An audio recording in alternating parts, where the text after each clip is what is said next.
Hello and welcome to another episode of The Lost Codex, a channel dedicated to the people, places, and histories of Azeroth's universe.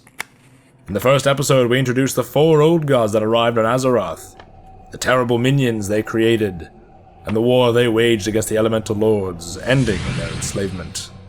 Today we continue with the story of the Black Empire. Although Azeroth had been plunged into an age of darkness, a speck of light appeared in the distant cosmos, piercing the shadowy veil of the old gods.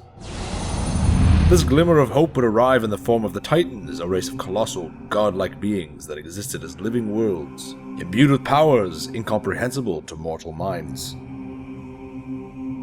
This group, collectively known as the Pantheon, roamed the Great Dark in search of planets that contained world souls.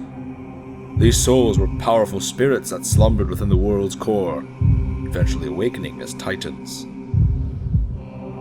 As the Pantheon roamed the cosmos, they heard a world soul calling out, its powers unlike anything they had yet discovered.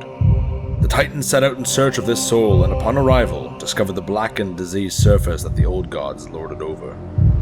The old gods had spread like an infection across Azeroth, and although the slumbering world soul within was not yet corrupted, it was only a matter of time before it fell. The Titans knew they could not allow the sleeping world soul to remain unprotected, and quickly formulated a plan to save their dreaming sibling. Due to their colossal size and power, the Titans could not take the fight to the old gods directly without risking damage to the planet and the soul within.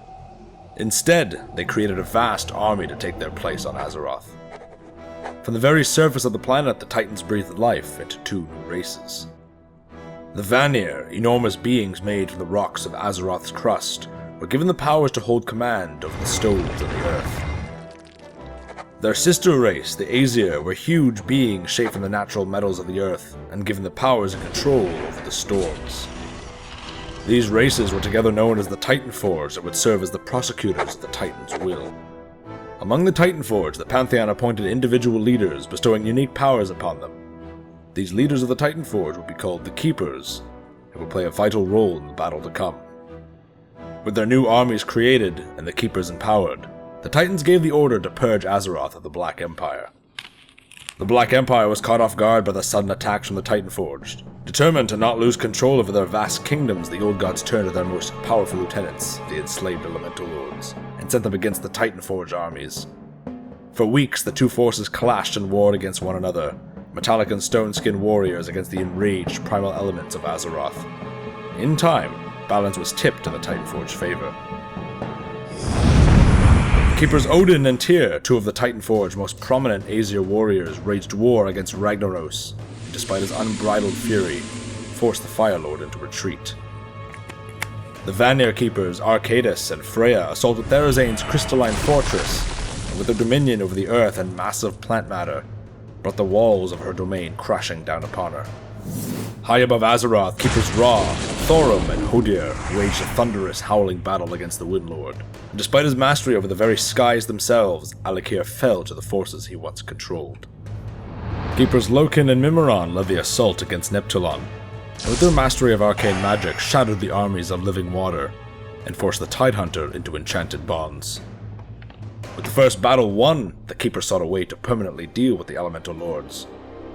Knowing the 4 lords would simply regenerate in time if destroyed, High Keeper Ra and a Titanforged sorceress named Helia devised a plan to permanently imprison the elementals. Together with Ra's Titan-blessed powers and Helia's mastery of enchantments, the elemental plane was created, an isolated realm of existence that would serve as a prison. Banished to this realm, each of the elemental lords would establish a new domain, made in the likeness of their very image. Ragnaros would lord over the Firelands. Alikir would hold court in Skywall. Therazane would rule the cavernous realm of Deepholm. And Neptulon would govern the watery depths of the Abyssal Maw. With the Black Empire's greatest lieutenants imprisoned, the Keepers and the Titanforge armies turned their attention to the legions of Naraki and Akir, and the massive old gods that lorded over them.